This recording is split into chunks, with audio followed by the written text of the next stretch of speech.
Bene data bakundwa b'umwami Yesu Kristo, mwese abakurikira izi nyigisho tubahaye ikaze mu biganiro bya Saveur Divine. Ibi biganiro mu bitegurirwa n'abavugabutumwa bwiza batandukanye, akaba ari umuhamagaro ugendera ku ijambo ry'Imana byanditse mu gitabo cy'ubutumwa bwiza uko bwanditswe na Matayo ibice 24 umurongo wa 14. Kandi ubutumwa bwiza bw'ubwami buzigishwa mu isi yose ngo bube ubuhamya bwo guhamiriza amahanga yose, nibwo imperuka izahera ko ize. Ibi biganiro mubikurikira ku channel ya YouTube yitwa Saveur Divine. Tubifurije kugubwa neza. Imana Data ari nayo So ibaho umugisha.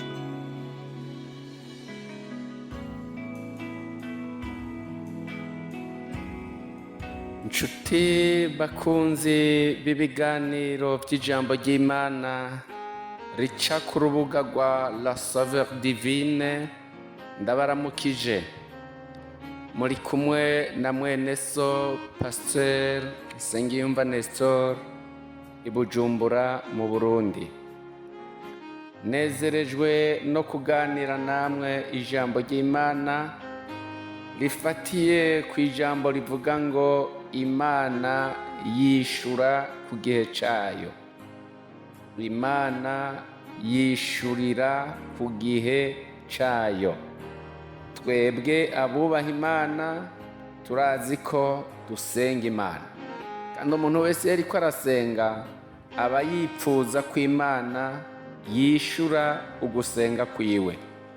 Rimwe na rimwe hari aho tuba tugomba ko Imana yishura uko twebwe nyene tugomba kandi ku gihe nyene twipfuza, ariko Imana yishura mu gihe cyayo, ku gihe cyayo, kandi ikishura uko yo nyene igomba, kuko ariyo izi ibyo tugirira ikimazi kurusha ibindi byose.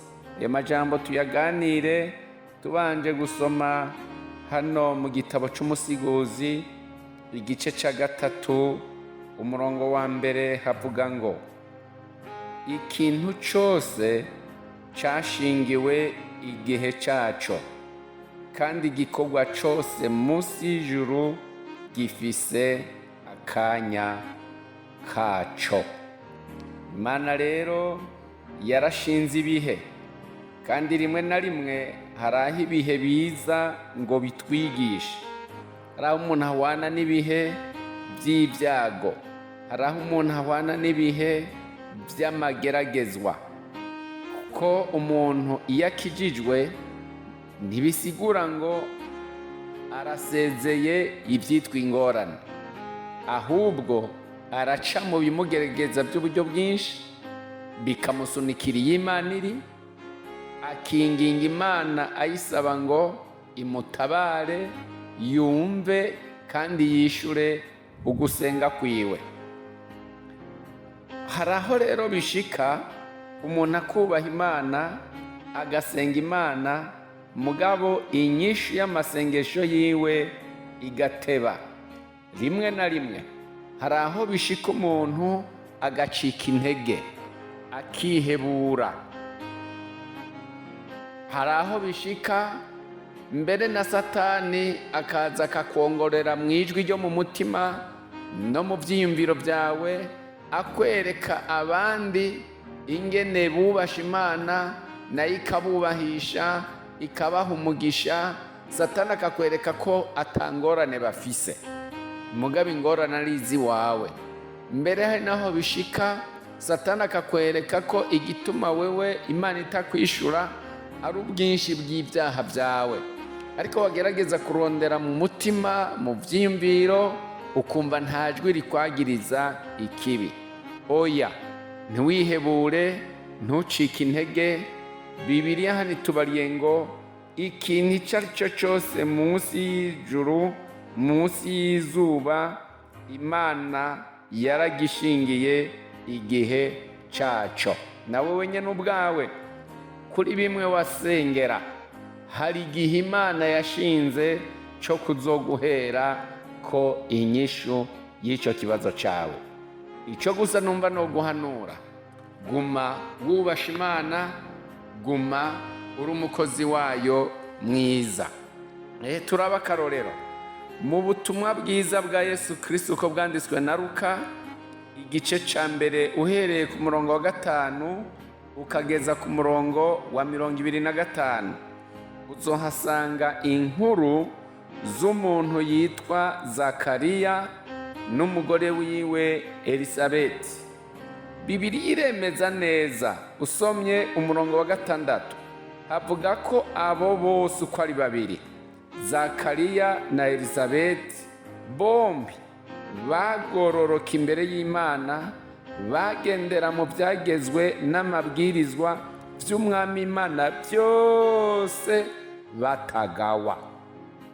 Mugabe igitangaje, usomye umurongo w'indwi hacavuga ngo ariko ntibagira umwana kuko Elisabeti yari ingumba, kandi bagumye bagororokeye Imana naho basenze, bagumye bagororokeye Imana naho batanyarutse kuronka inyishu y'ibyo basengeye. Uretse kugororokera Imana, ahubwo Zakariya no ku gikorwa c'Imana yarajejwe, ijambo ry'Imana riratwereka ko yagumye ari umukozi w'Imana mwiza. Mwene data uri kuranyumviriza, sinzi umuhamagaro ufise wo gukorera Imana, sinzi uburyo ukoresha mu gukorera Imana, sinzi imyanya ukoresha uko ingana mu gukorera Imana, ariko birashoboka ko hari ibyo wasengeye kandi bibabaje umutima wawe waburiye inyishu. Birashoboka ko hari amageragezwa wowe urimwo, mbere n'abantu bakuzi ko, mbere n'ibyaga abantu bakuzi ko, ugasenga ukarindira inyishu ukayibura. Ndaguhamagarira, ndagutera umwete ngo guma ukorera Imana, guma wizeye Imana, guma aho Imana yagushize, kuko Imana yarashinze igihe izotangira kw'inyishu y'icyo kibazo cyawe. Zakariya igihe c'Imana kigeze, Imana iramugendera. Tubisanga mu murongo wa 13.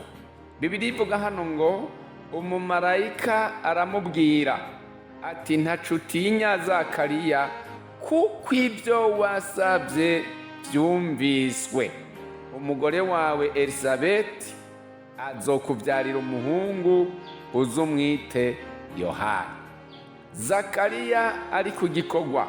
Zakariya yari umuherezi.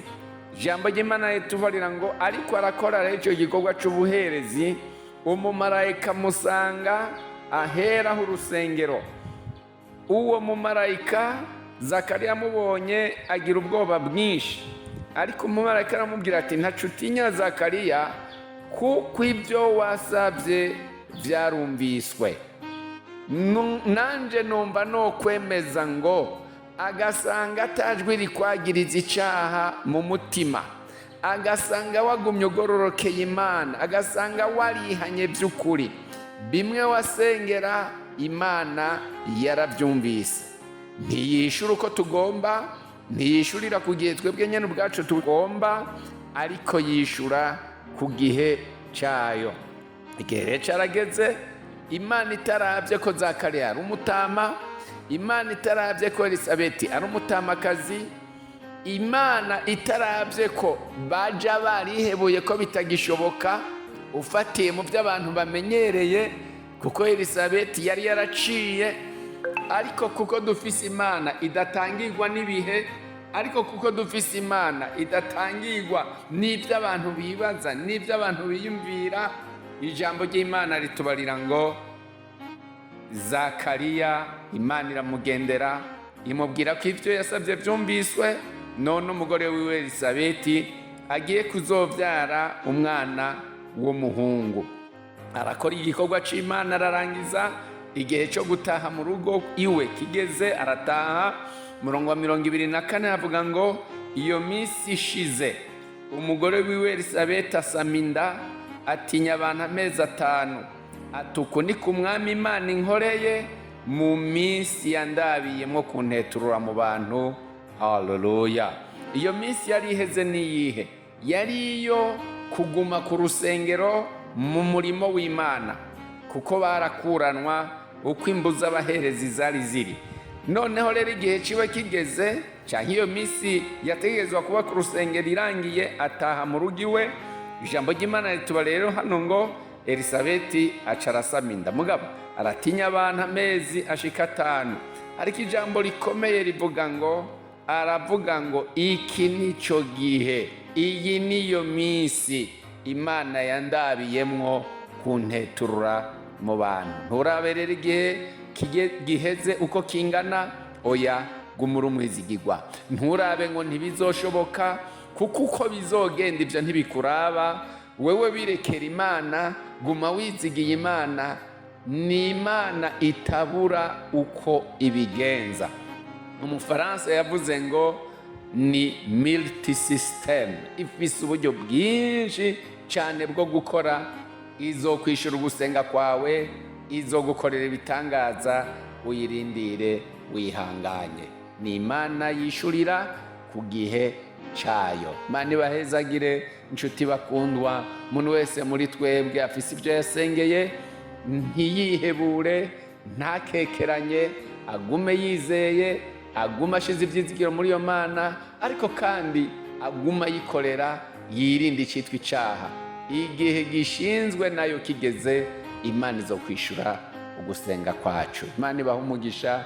Dusenge. Mana yo mwijuru, mu izina rya Yesu Kristo, ndagushimiye kuri Imana ikora uko igomba kose mu ijuru no mu isi.